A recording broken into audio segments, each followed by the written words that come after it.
저희는 지난 주일 아간이 저지른 범죄에 대한 내용을 살펴보았습니다. 아간은 하나님께서 온전히 바치라고 하신 물건을 훔쳤습니다. 그는 스스로 이렇게 고백했죠. 시날산의 아름다운 외투 한 벌과 은 200세겔과 그 무게가 50세겔 되는 금덩이 하나를 보고 탐내어 가졌나이다. 이렇게 고백을 했어요. 제가 챗 GPT한테 물어봤어요. 이게 오늘날로 얼마 정도 되냐 했더니 한 1억에 가까운 금액이라 하더라고요. 사실 요즘 이제 금이 더 비싼데 당시에는 은이 더 비쌌습니다. 그래서 사실은 이제 비교할 수 있는 것은 아니지만 그래도 궁금해서 한번 물어봤어요. 이 탐내어 가지는 것을 우리는 탐욕이라고 합니다. 탐욕은 무언가를 탐하는 욕구예요. 마음의 태도와 방향에 관한 것이기 때문에 가진 것이 없고 누리는 것이 없어도 탐욕에 빠져 있을 수 있다고 말씀드렸습니다. 여러분, 인간의 탐욕의 원인이 무엇이라고 했습니까? 하나님과 같이 되겠다는 마음이라고 했어요. 하와는 선악과를 보고 탐하여 따먹었어요. 이는 하나님과 같이 될 수 있다는 사단의 유혹에 속아 넘어간 결과였습니다. 그러니까 인간이 무언가를 더 많이 가지려고 하고 더 많이 누리려고 하는 것은 모든 것의 주인이시며 모든 것을 주관하시는 하나님처럼 되겠다는 교만한 죄된 본성이 밖으로 드러난 결과예요. 따라서 탐욕을 제어하기 위해서는 단지 무언가를 가지지 않으려는 의지나 결단으로 해결될 수 있는 것이 아닌 거예요. 하나님처럼 되겠다는 우리의 죄된 본성이 꺾여야 하는 것입니다. 그렇다면 하나님처럼 되겠다는 우리의 죄된 본성을 어떻게 꺾을 수 있다고 말씀드렸습니까? 하나님이 내 인생의 소유주시라는 믿음이 있어야 한다고 했습니다. 하나님이 내 인생의 하나님이시라는 믿음이 있어야 한다고 말씀드렸습니다. 내 인생의 소유주 되신 하나님께서, 내 인생의 주인 되신 하나님께서 내게 필요한 것을 필요한 만큼 주신다는 믿음으로 지금 내 삶에서 이미 얻고 있고 누리고 있는 것에 만족하며 살아야 합니다. 만족이 될 때 탐욕이 끊어지는 것입니다. 하나님께서 주실 만큼 주시는 것이니 대충 살자는 말일까요? 그런 말이 아닙니다. 하나님께서 주시고 누리게 하시는 것이 얼마인지 또 어느 정도인지 우리는 몰라요. 내가 지금 얻고 있는 것이 있지만 하나님은 더 주시고 싶으실 수 있어요. 우린 잘 몰라요. 그러니 성실하게 사십시오. 최선을 다해 사십시오. 열심히 버세요. 그러나 인간으로서 감당할 수 없는 한계에 이르렀을 때 시간의 한계, 육체의 한계, 능력의 한계, 감정의 한계에 부딪혀서 더 가지려고 해도 더 가질 수 없을 때에는 내 인생의 소유주 되시는 하나님을 인정하십시오.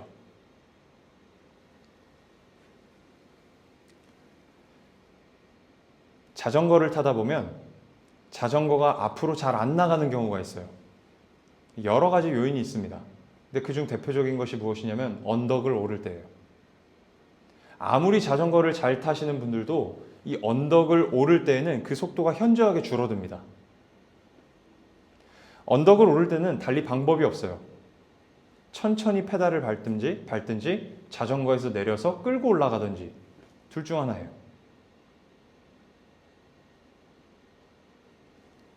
그런데 언덕을 빨리 올라가겠다는 욕심에 페달을 빨리 밟으면 어떻게 될까요? 자전거가 고장나든지 내 무릎이 박살나든지 둘 중 하나예요. 여러분, 인생도 마찬가지입니다. 하나님께서 주시는 것에 만족하지 못하고 하나님의 뜻을 거슬러 탐욕을 부리면 반드시 그 결과가 우리 삶에 나타납니다. 지나친 욕심으로 지나치게 노동하다가 얻는 육체적 질병, 지나친 욕심 때문에 무너지는 가정과 이웃과의 관계, 지나친 욕심 때문에 점점 더 예민해지고 사나워지는 성격, 더 가지지 못하고 누리지 못해서 불안해하고 우울해지는 마음의 질병, 열등감과 시기심, 이런 증상들이 우리 삶 가운데 나타나고 있다면 탐욕에 사로잡혀 있는 것인지도 몰라요. 탐욕에 사로잡혀서 내가 부서지고 있는 것은 아닌지 생각해 봐야 합니다.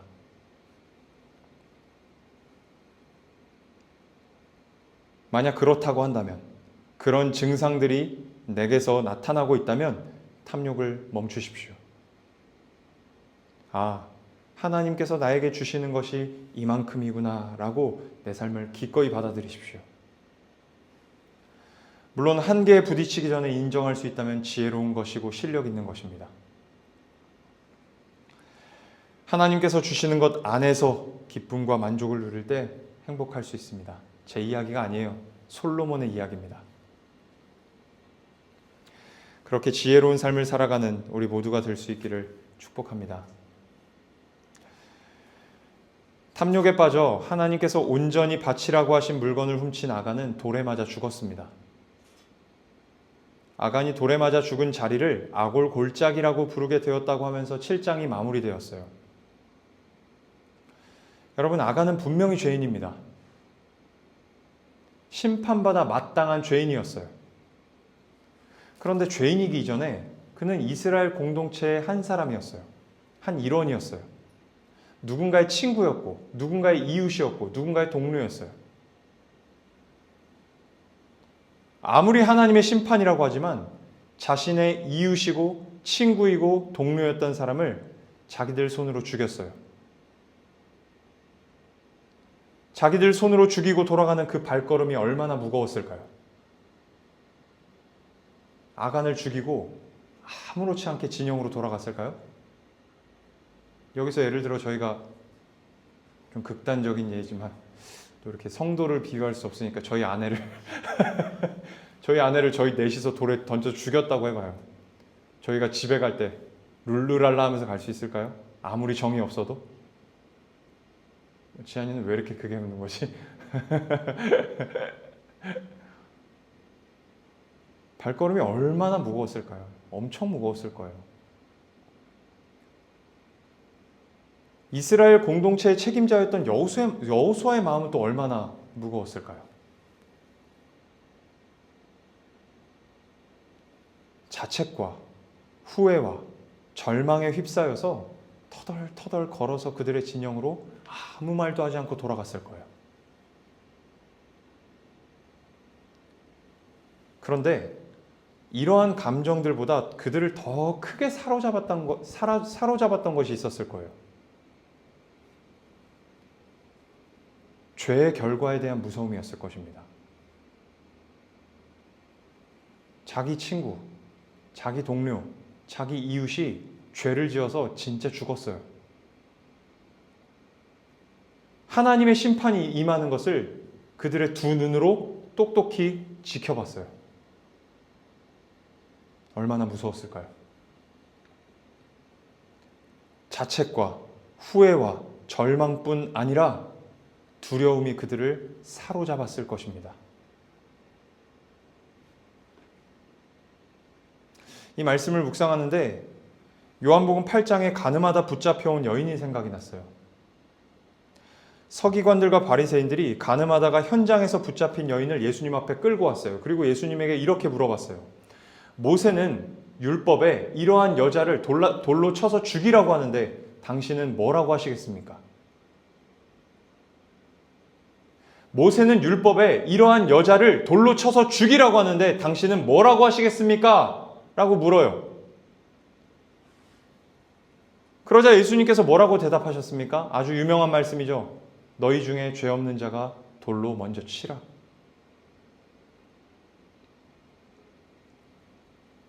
그러자 사람들이 양심의 가책을 느껴서 다 떠나갔다고 성경이 기록하고 있어요. 무슨 말입니까? 걸리지 않았을 뿐이지 잡혀온 여인처럼 다 죄가 있다는 거예요. 자기들도 알았다는 거예요. 죄가 있다는 것을.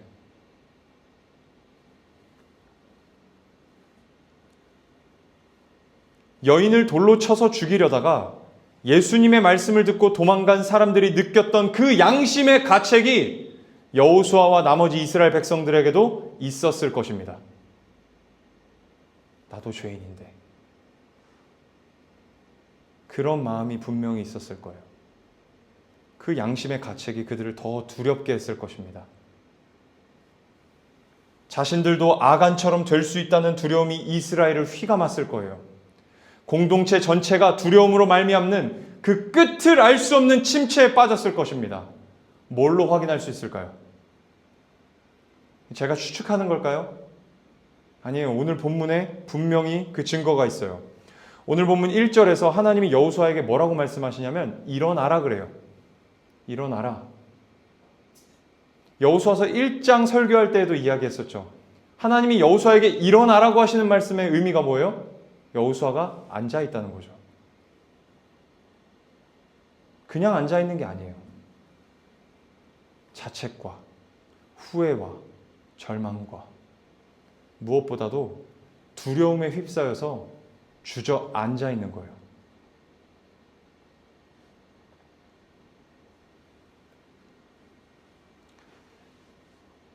사랑하는 여러분, 우리도 그렇지 않습니까?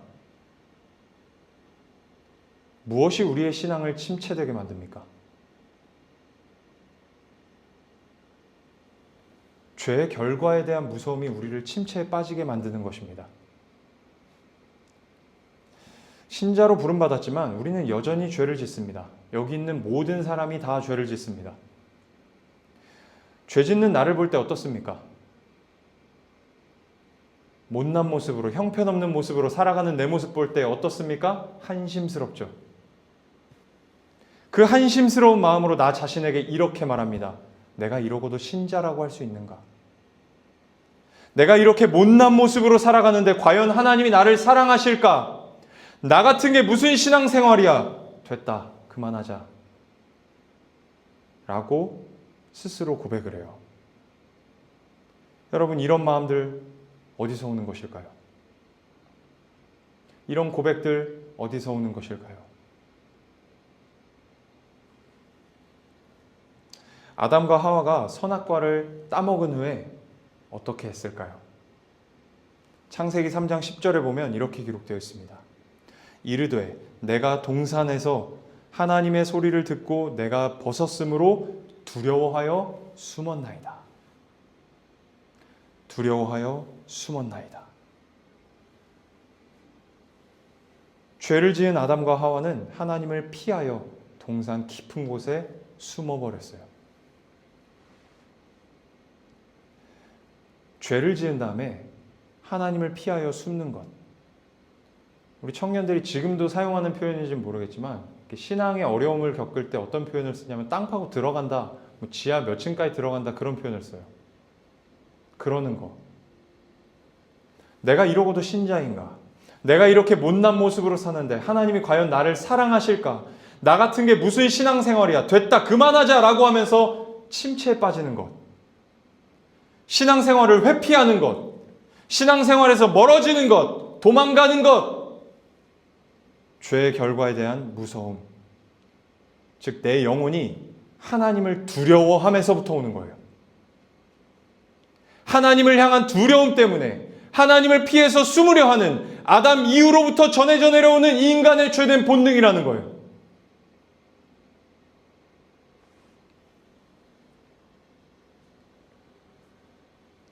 이런 두려움에 휩싸였을 때 우리에게 무엇이 필요할까요? 자, 오늘 보면 1절입니다. 여호와께서 여호수아에게 이르시되 두려워하지 말라, 놀라지 말라, 군사를 다 거느리고 일어나 아이로 올라가라. 자, 무슨 장면일까요? 실패로 인한 자책과 후회와 절망, 무엇보다 죄의 결과에 대한 두려움에 주저앉아 있는 여호수아에게 하나님이 먼저 찾아가신 거예요. 하나님이 먼저 찾아오셔서 일으켜 주시는 장면이에요. 사랑하는 여러분, 죄의 결과에 대한 무서움, 하나님에 대한 두려움으로 영적인 침체에 빠져 아담과 하와처럼 하나님 앞에서 숨게 될 때, 도망치게 될 때 우리에게 가장 필요한 것은 우리가 잘하는 게 아니에요. 이전에 했던 열심보다 더 큰 열심을 내는 것이 아니에요. 없는 의지, 없는 열심 다 끌어내는 게 우리가 할 일이 아니에요. 내 의지를 어떻게든 일으켜서 하나님 앞에 나아가려 하는 것이 아니에요. 주님이 먼저 찾아와 주셔야 합니다. 주님이 우리를 일으켜 주셔야만 합니다.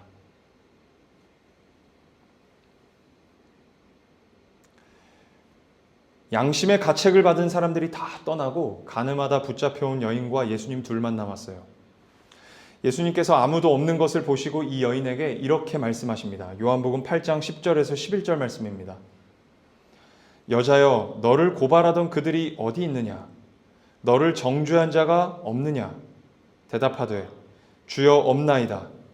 예수께서 이르시되 나도 너를 정죄하지 아니하노니 가서 다시는 죄를 범하지 말라 하시니라. 아멘. 여러분, 예수님은 유일하게 여자에게 돌을 던질 수 있는 분이셨어요. 왜요? 죄가 없는 분이셨기 때문입니다. 죄가 없는 분이셨기 때문에 예수님만이 유일하게 여자에게 돌을 던질 수 있으셨어요. 그러나 우리 주님은 여인에게 돌을 던지지 않으셨습니다. 나도 너를 정죄하지 아니하노니 가서 다시는 죄를 짓지 말라라고 말씀하시면서 여인을 다시 일으켜 세워주셨어요.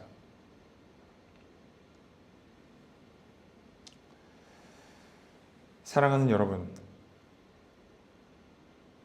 죄 짓는 나를 한심하게 여기면서 쏟아내는 말들, 이러고도 네가 신자냐?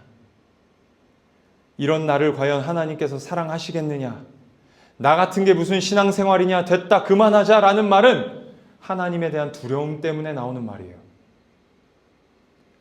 영적으로 침체되어서 말씀도 읽기 싫고 기도도 하기 싫고 찬양도 부르기 싫고 교회도 나가기 싫은 것은 내 영혼이 하나님을 두려워하여 하나님을 피하여 숨으려고 하는 인간의 죄된 본능이에요.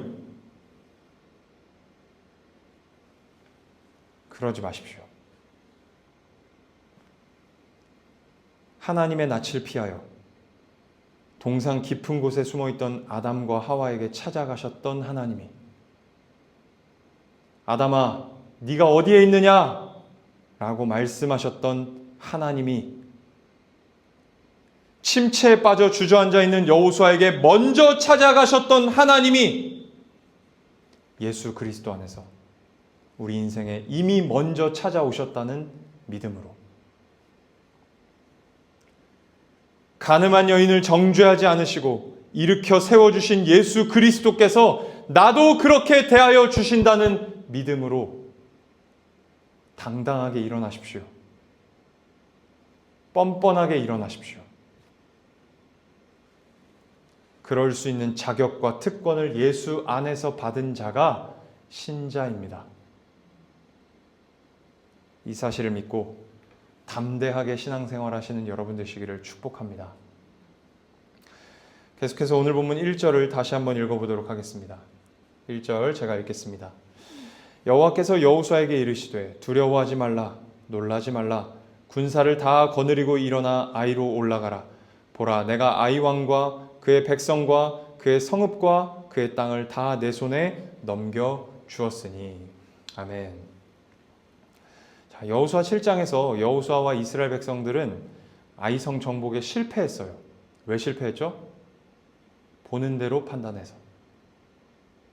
보이는 대로 판단했기 때문입니다. 아이성을 정탐하고 돌아온 정탐꾼들이 여호수아에게 이렇게 보고를 했습니다. 모든 백성을 그리로 보내어 수고롭게 하지 마소서. 무슨 말입니까? 그렇게까지 하지 않아도 된다는 거예요. 그렇게까지 하지 않아도 충분히 정복할 수 있는 성이라는 것입니다. 여러분이 아이성 할 때 아이의 이름이 무슨 뜻이라고 했습니까? 폐허라는 뜻이라고 했어요. 그 이름처럼 정말 작고 허접해 보이는 성이었고 그 안에 병사들도 많지 않았던 것입니다. 그래서 그런 보고를 한 거예요. 근데 결과는 어떻게 됐습니까? 처참하게 무너졌어요. 처참하게 패배했습니다.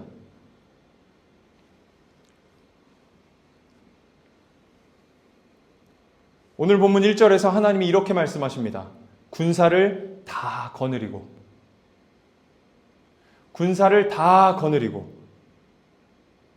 모든 군사를 다 동원해서 아이성과 싸우라고 하세요. 무슨 뜻일까요?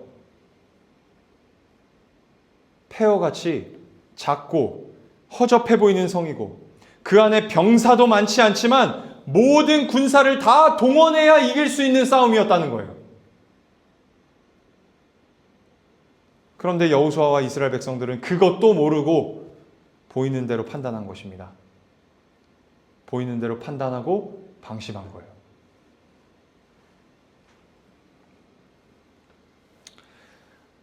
보이는 세계에서 일어나고 있는 일을 보이는 대로만 판단하지 말아야 하는 이유가 무엇이라고 했습니까? 보이는 세계 이면에 보이지 않는 세계가 존재하고 그 보이는 세계가 보이지 않는 세계에 영향을 받고 있기 때문이라고 말씀드렸어요. 똑같이 귀신 들린 상황으로 보였지만 종류가 다른 귀신이었어요. 보이지 않는 영역에서는 다름이 있었던 것입니다.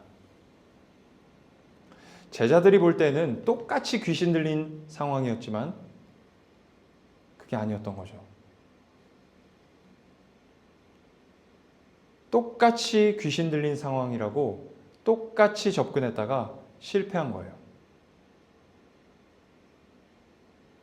여러분, 저희들도 그런 실수를 합니다.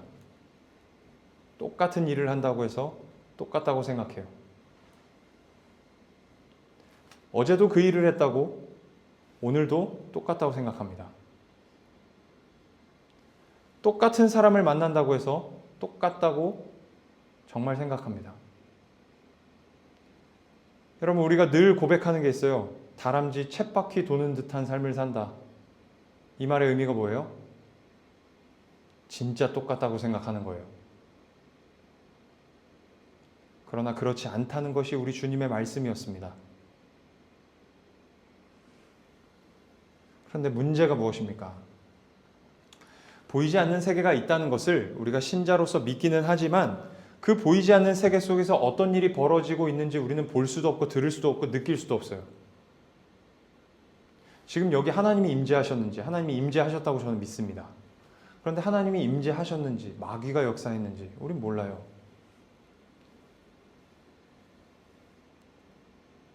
내가 오늘 싸워야 할 싸움이, 내가 오늘 하루 동안 싸워야 할 싸움이 2,3천 명만 동원해도 되는 싸움인지, 군대를 다 동원해야 하는 싸움인지 모른다는 거예요. 힘이 약한 귀신인지, 힘이 센 귀신인지 우리는 모른다는 것입니다. 모르니까 어떻게 해야 될까요? 전력을 다해야 돼요. 항상. 항상 군대를 다 동원해야 하는 싸움으로 인식하고 살아야 합니다. 항상 힘이 센 귀신을 상대한다는 마음으로 살아야 돼요. 항상 전력을 다하는 것입니다. 항상 전력을 다해서 내 힘으로 하라는 건가요? 그게 아닙니다. 전력을 다해 주님을 의지하는 거예요. 전력을 다해 기도하며 사는 것입니다. 기도만이 답이라고 믿으며 사는 것입니다. 제가 오늘 본문을 묵상하면서 안타까웠던 점 두 가지가 있었어요. 한 가지는 여호수아에 대해서였어요. 여호수아가 정탐꾼들의 보고를 받고 조금만 하나님을 기다렸으면 어땠을까요? 조금만 하나님의 명령을 기다렸으면 어땠을까요? 기다려서 모든 군사를 다 동원하라는 하나님의 명령을 듣고 올라갔다면 어땠을까요? 실패하지 않았을 거예요. 두 번째로는 죽은 아간에 대해서 좀 안타까웠어요. 여러분, 오늘 보면 2절 한번 보겠습니다. 너는 여리고와 그 왕에게 행한 것 같이 아이와 그 왕에게 행하되 오직 거기서 탈취할 물건과 가축은 스스로 가지라. 하나님께서 뭐라고 하세요? 아이성을 정복하는 과정에서는 여리고에서와 달리 물건과 가축을 취해도 된다고 말씀하세요. 가져라. 너희들 마음대로 가져라. 여러분, 아간이 조금만 참았으면 어땠을까요? 너무 갖고 싶지만 조금만 참았으면 어땠을까요? 조금만 참았으면 같은 종류의 것은 아니더라도 원하는 것을 가질 수 있었던 거예요. 그런데 그 조금을 기다리지 못해서 아간이 죽은 거예요.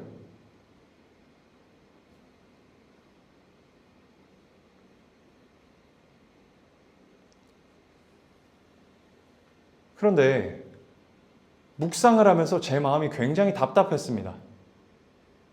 왜 답답했냐면 그 조금을 알 수 없는 인간의 연약한 현실 때문이었습니다. 조금 기다려야 되는지, 많이 기다려야 되는지, 조금과 많이의 중간을 기다려야 되는지 모르는 게 인간의 현실이지 않는가 라는 생각 때문에 답답했어요. 아니, 하나님이 알려주시지도 않는데 그 조금을 인간이 어떻게 알 수 있지? 라는 생각 때문에 답답했어요. 그런데 조금 더 묵상을 하다 보니까 이러한 제 답답한 마음에 문제가 있다는 것을 인식하게 됐어요. 아니, 왜 나는 당연하게 하나님이 안 알려주실 거라고 생각하지? 안 알려주신다고 생각하지? 왜 나는 당연하게 하나님의 뜻을 알 수 없다고 생각하지?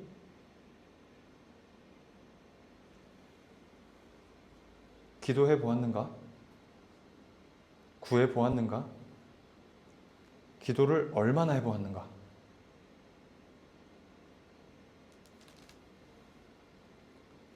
그러던 중에 누가복음 18장에 있는 말씀을 보게 되었습니다. 거기에 보면 한 과부와 불의한 재판장이 등장을 합니다. 이 재판장은 하나님을 두려워하지 않고 사람을 무시하는 재판장이라고 예수님께서 소개하세요. 한 과부가 자신의 원한을 풀어달라고 불의한 재판장을 찾아가서 하소연을 합니다. 그런데 이 재판장이 자신의 말을 들어주지 않자 계속 찾아간 것 같아요. 계속. 며칠을 계속해서 찾아간 것으로 보입니다. 그러자 이 재판장이 이렇게 말을 합니다. 누가복음 18장 4절에서 5절입니다. 그가 얼마 동안 듣지 아니하다가 계속 찾아간 거예요. 후에 속으로 생각하되 내가 하나님을 두려워하지 않고 사람을 무시하나 이 과부가 나를 번거롭게 하니 내가 그 원한을 풀어주리라. 그렇지 않으면 늘 와서 나를 괴롭게 하리라 하였느니라. 이 불의한 재판장이 과부의 하소연을 들어준 이유가 뭐예요? 번거롭게 하니, 귀찮게 해서 들어줬다는 거예요. 이 이야기를 하신 예수님께서 이어서 이렇게 말씀하십니다. 6절에서 7절입니다. 주께서 또 이르시되 불의한 재판장이 말한 것을 들으라. 하물며 하나님께서 그 밤낮 부르짖는 택하신 자들의 원한을 풀어주지 아니하시겠느냐. 무슨 말씀을 하시는 것입니까? 하나님을 두려워하지 않고 사람을 무시하는 불의한 재판장도 끊임없이 와서 사정하는 여자의 요청을 들어주는데 하물며 너희 하나님 아버지께서 자기 자녀의 끊임없는 기도를 들어주시지 않겠냐고 말씀하시는 거예요.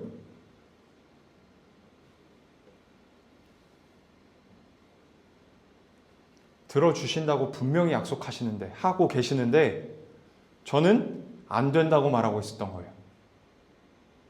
목사인데 안 된다고 말하는 거예요.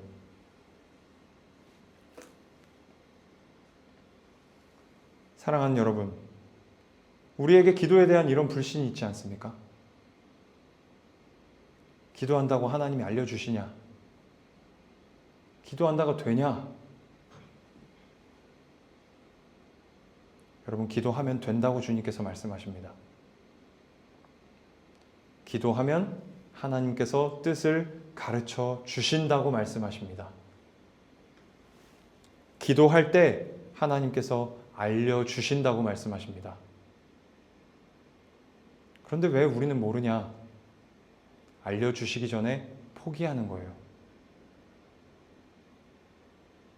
가르쳐 주시기 전에, 알려주시기 전에 포기하지만 않으면 되는 것입니다. 끈질기게, 전력을 다해 주님을 의지하여 기도하면 됩니다. 핵심은 기도해야 한다는 것입니다.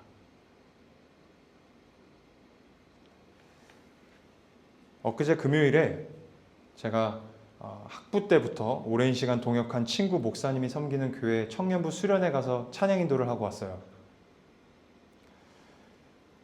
수련회를 섬기기 위해서 지난 주일에 모여서 함께 찬양 연습을 했습니다.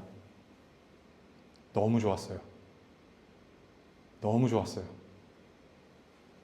제가 교회에서는 제 목소리와 제 기타 소리밖에 들리지 않는데 간혹 여러분의 목소리가 들리는데 갔더니 제 목소리와 제 기타 소리 말고 다른 소리가 들리는 거예요. 너무 좋았습니다. 너무 흡족하게 연습을 하고 돌아온 후 며칠 뒤에 이제 수련회를 간 거예요. 그날이 이제 금요일이었던 겁니다. 금요일에 항상 제가 주일 설교를 준비합니다.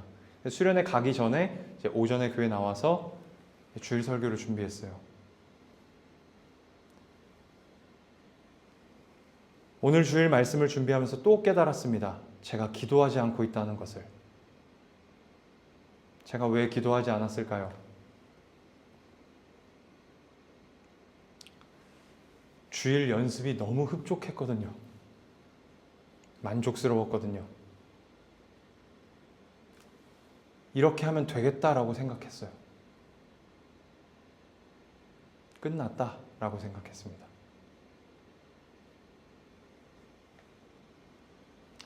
항상 기도해야 한다고 말하는 목사인 저조차도 정신 차리고 있지 않으면 기도하지 않습니다. 경험에 의지하고 감정에 의지하고 능력에 의지하여 기도하지 않습니다. 사랑하는 여러분, 우리 삶에서 일어나는 어떤 일에 대해서도 방심하지 마십시오. 단정하지 마십시오. 기도하십시오. 제가 너무나도 존경하는 우리 박영선 목사님의 글을 인용하면서 오늘 설교를 마치겠습니다. 기도는 우리 생애에 일어나는 모든 일에 대하여 얼마나 자주 하나님을 의지하는가의 씨름입니다. 곧 인생의 어느 만큼까지 하나님에게 맡기느냐의 싸움입니다. 얼마나 고통스러운 일이 일어나야 하나님에게 그 문제를 가지고 찾아가십니까? 얼마나 심각한 사건이 일어나야 비로소 기도하십니까? 우리의 기도는 자신이 기독교인이라는 것을 표시하는 형식적 행위에 머물 때가 많습니다. 그러나 자신의 삶의 근거가 하나님의 손에 맡겨져 있다는 것이 기도로 드러나야 합니다. 모든 성도의 삶의 현장은 끊임없는 기도가 요청되는 자리입니다. 이는 기도하는 사람만이 아는 복이요, 기도하는 사람만이 누리는 자랑입니다. 그러니 오늘 나에게 어려움이 없다는 것 때문에, 기도의 잠을 자지 마십시오. 기도를 시작하십시오. 우리 함께 찬양하고 기도하도록 하겠습니다.